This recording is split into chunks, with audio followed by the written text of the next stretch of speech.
इस ट्यूटोरियल में हम सीखेंगे कि रेक्टेंगुलर एरेज पे किस तरह से काम किया जाता है। पिछली वीडियो में हमने सीखा था कि polar arrays which are around a circle उसको कैसे बनाते हैं और एडिट कैसे करते हैं। इस वीडियो में हम एक रेक्टेंगुलर पैटर्न किस तरह दिया जाता है, ठीक है, एक चकोर सा बॉक्स टाइप। तो उसके लिए स्टार्ट में सबसे पहले जैसे देख सकते हैं कि मैंने एक स्टार बनाया हुआ है, वो जैसे मैंने आपको पहले एक वीडियो में बताया था। स्टार बनाने के बाद आपको एरे के लिए इधर क्लिक करना पड़ेगा, ठीक है। ये रेक्टेंगुलर एरे का ऑप्शन होता है, इसमें 3 ऑप्शन होते हैं as I told you, polar, path और रेक्टेंगुलर। तो रेक्टेंगुलर को यहाँ से सिलेक्ट करें। उसके बाद it wants us to select one object. इधर अगर आपके पास मल्टीपल ऑब्जेक्ट्स हो आप उन्हें भी विंडो सेलेक्ट या फिर ये जो कट सिलेक्शन होता है उससे कर सकते हैं, या फिर इस तरह आप एक ऑब्जेक्ट सेलेक्ट कर लिया, प्रेस एंटर। उसके बाद अच्छा, अब इसमें एक ये अच्छी चीज़ है कि आप अगर माउस से भी डायगनली आप ऐसा मूव करें तो वो आपको इसका मतलब एक प्रीव्यू दिखाएगा भी कि किस तरह सा बनेगा, और आपने अगर कहीं क्लिक कर दिया तो वो ऐसी ही एरे बना देगा, ठीक है। लेकिन अगर आप लेकिन ये माउस से क्योंकि डायनामिक मूवमेंट है तो ये इसमें इतनी ज़्यादा एक्यूरेसी तो है नहीं, ठीक है ना। तो अगर आपको अपने वैल्यूज़ के हिसाब से प्लेस करना है तो आप इस स्टेज पे काउंट के लिए सी दबाएं और एंटर कर दें, ठीक है, कहीं क्लिक नहीं करें, एंटर कर दें। उसके बाद वो हमसे पूछेगा कितनी नंबर ऑफ रोज़ आप चाह रहे हो। अच्छा, अब रोज़ होती हैं ये जो हॉरिजॉन्टल लाइंस होंगी ना, नंबर ऑफ हॉरिजॉन्टल लाइंस 1 2 इस तरह करके, तो वो होती हैं रोज़। तो रोज़ आप कितनी चाह रहे हैं, लेट्स से मैं 5 रोज़ चाह रहा हूँ, तो प्रेस 5 और एंटर। उसके बाद वो हमसे पूछेगा आप कॉलम्स कितने चाह रहे हो। कॉलम्स होती हैं ये वर्टिकल लाइन्स, ठीक है, ये होते हैं कॉलम्स। लेट्स से मैं वो भी 5 चाह रहा हूँ, तो मैंने 5 करके एंटर कर दिया, ठीक है। उसके बाद ऑटोकैड हमसे पूछ रहा है कि opposite corner to space the items. अब अगेन वो जिस तरह पिछले स्टेप में ये आपने देखा था कि नंबर ऑफ रोज कॉलम बताने के लिए डायनामिक मूवमेंट थी, इस तरह इस स्टेज पे स्पेसिंग बताने के लिए भी डायनामिक मूवमेंट पॉसिबल है। लेकिन अगर आपको डायनामिक मूवमेंट से नहीं करना और आपको अपनी एक वैल्यू देनी है स्पेसिफिक, जो कि प्रॉब्ली आपको देनी पड़ेगी क्योंकि एक्यूरेसी आपको चाहिए, तो आप इस स्टेज पे एस दबा दें, एस फॉर स्पेसिंग, और एंटर। उसके बाद हमसे पूछेगा कि आप रोज के दरमियान कितना डिस्टेंस चाह रहे हो। Rows as I told you are these horizontal lines, ठीक है। तो हॉरिजॉन्टल लाइंस के दरमियान आप कितना डिस्टेंस चाह रहे हैं। लेट्स से वो मैं चाह रहा हूँ इस स्टेज पे 80 फीट, ठीक है, क्योंकि काफ़ी मैंने बड़े लेवल पे बनाया, तो 80 फीट। अच्छा, उसके बाद लेट्स से मैं कॉलम्स के दरमियान डिस्टेंस चाह रहा हूँ 50 फीट, ठीक है, और एंटर।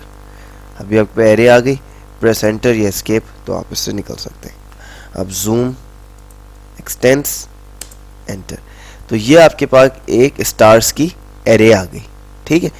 अच्छा, अब मुझे इसको थोड़ी बहुत एडिटिंग करनी है। जैसे मुझे लग रहा है कि ये रोज के दरमियान डिस्टेंस बहुत ज़्यादा हो गया, तो वो अगर मैं कम करना चाहूँ तो मैं इस पर किसी भी एरे पे किसी भी ऑब्जेक्ट पे क्लिक करूँ तो मेरे पास ये एरे का मेन्यू मतलब रिबन पे आ जाएगा ये ऑप्शन, इसको एरे एडिटर कहते हैं। इसमें मैं यहाँ से इससे मैं कॉलम्स एडजस्ट कर सकता हूँ, इससे मैं रोज एडजस्ट कर सकता हूँ, और ये लेवल्स 3D में होते हैं, वो अभी इसमें नहीं। ये तीनों वही ऑप्शन है जो हमने पोलर एरे में सीखे, तो इसमें मैं इस ट्यूटोरियल में नहीं जाऊँगा, मैं सिर्फ ये कॉलम्स और रोज का आपको बता देता हूँ। तो इसमें देखें नंबर ऑफ कॉलम्स का तो अभी मुझे फ़िलहाल ठीक ही लग रहा है, तो लेकिन अगर फॉर एग्जांपल मुझे रो की स्पेसिंग कम या ज़्यादा करनी है, देखें ये जो ऑप्शन है ये है डिस्टेंस बिटवीन 2 एडजेसेंट रोज, मतलब एक के बाद आने वाली जो रोज हैं, मतलब ये 2 रोज हैं, इनके दरमियान कितना डिस्टेंस है।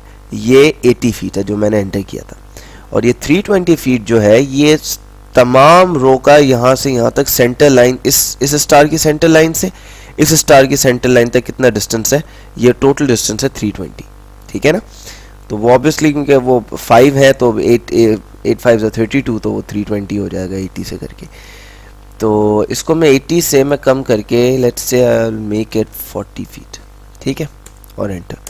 तो देखें इसने ये हमारे डिस्टेंस को कम कर दिया यहाँ से, ठीक है ना। तो इस तरह आप थोड़ी बहुत एडजस्टमेंट यहाँ से कर सकते हैं। अच्छा, ये आप टोटल इस अगर आप ग्रिप पे क्लिक करेंगे जो टॉप वाली है, बल्कि क्लिक क्या करें इस पर, सिंपल आप माउस ओवर ही करें तो आपके पास ये एक मेन्यू सा आ जाता है, रॉ एंड कॉलम काउंट या total raw and column spacing. या आप यूज़ करें फॉर एग्जांपल मैं रॉ एंड कॉलम काउंट को देखता हूँ, ठीक है ना। ये रॉ और कॉलम दोनों के नंबर को एक साथ बढ़ाएगा without changing the spacing. Spacing वही रहेगी 50 और 40, लेकिन number of rose number of columns एक साथ बढ़ जाएंगे। ठीक है, जैसे मैं इस पर क्लिक करूं और अब देखिए डायनामिक मूवमेंट में करता हूं तो ये देखिए रोज, एक रो भी बढ़ी और एक कॉलम भी बढ़ा, दो करता हूं तो ये बढ़ा। अगर मैं सिर्फ इस साइड पे जाता हूं तो अब देखें अभी कोई रो नहीं बढ़ेगी, सिर्फ कॉलम बढ़ेगा। ठीक है ना। अगर मैं वर्टिकल ऊपर जाता हूं तो सिर्फ और सिर्फ रो बढ़ेगी, कॉलम नहीं बढ़ेगा। तो ये इसमें एक आप कर सकते हैं। इसमें स्केप करूंगा मैं, इसके बाद दोबारा क्लिक करें तो ये रो एंड कॉलम स्पेसिंग, ये आपकी स्पेसिंग को बढ़ा देगा। जैसे कि आप देख सकते हैं कि यहाँ से मैं अगर डायनामिक मूवमेंट कर रहा हूँ तो मेरी कॉलम की स्पेसिंग बढ़ रही है, अगर मैं ऊपर जा रहा हूँ तो रो की स्पेसिंग बढ़ रही है, और अगर मैं डायगोनल जा रहा हूँ तो दोनों की स्पेसिंग एक साथ बढ़ रही है। तो ये कुछ चीज़ें आप कर सकते हैं by using these drop down menus. तो इसको मैं लेट्स से मैं थोड़ी सी बढ़ा देता हूँ, मैं इधर क्लिक कर दूँ तो ये मेरे पास डायनामिक हो जाएगा। आप वो नंबर भी कुछ वैल्यू भी ऐड कर सकते हैं कि कितना डिस्टेंस आप बढ़ाना चाह रहे हैं। तो ये रेक्टेंगुलर एरे का था। अच्छा, इसमें एक मैं आपको ज़रा एक चीज़ बताऊँ कि क्या होता है। लेट्स से मेरे पास ये वापस ये स्टार आ गया, अभी मैंने एरे नहीं बनाई इस स्टेज पे। ठीक है, अंडू कर दिया। मैं इसमें एक एंगुलर पैटर्न भी दे सकता हूँ, मतलब रेक्टेंगुलर एरे एक पैटर्न में भी दे सकता हूँ। उसका क्या तरीका है, आप यहाँ पे क्लिक करें, उसके बाद एरे कर दिया। अब यहाँ पे आप देखें नीचे ये इसको पढ़ें आप, तो लिखा हुआ है specify the opposite corner for the number of items, base point या एंगल या फिर काउंट। तो इस स्टेज पर मैं ज़रा एंगल तो बताऊँ। एंगल के लिए आप ए करें और एंटर दबा दें। वो पूछ रहा है फिर आप इसका एंगल क्या चाह रहे हैं, रो एक्सिस एंगल, तो वो लेट्स से मैं 45 चाह रहा हूँ, 45 और एंटर।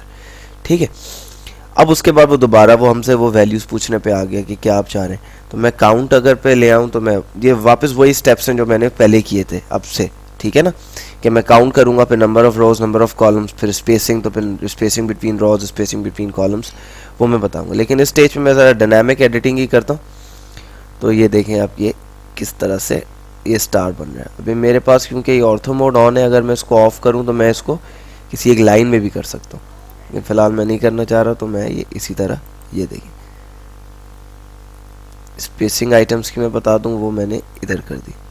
तो ये मेरे पास एक एंगल में रेक्टेंगुलर पैटर्न आ गया। ये एक आप कर सकते हैं, इससे आप ट्राइंगल्स बना सकते हैं, कुछ भी बना सकते हैं। ठीक है, तो ये बहुत काम की चीज़ रेक्टेंगुलर है। स्पेशली फॉर एग्जांपल आप वेयर हाउस एक बना रहे हैं, अब उसमें मल्टीपल मतलब एक ही जैसे बहुत सारे जाहिर सी बात है यूनिट्स होंगे फॉर स्टोरेज, तो आप एक बना के उसको रेक्टेंगुलर पैटर्न में रिपीट कर सकते हैं। ठीक है, तो ये इम्पॉर्टेंट है इसको। बाकी इसमें चीज़ें वही हैं जो पोलर एरे की है। अगली वीडियो में मैं आपको बताऊंगा कि जो आखिरी चीज़ है पाथ एरे, जो नया इंट्रोडक्शन है ऑटोकैड 2012 में, इससे पहले की वर्जन्स में नहीं था, वो किस तरह से यूज़ करते हैं। ठीक है, टेक केयर, अल्लाह हाफ़िज़।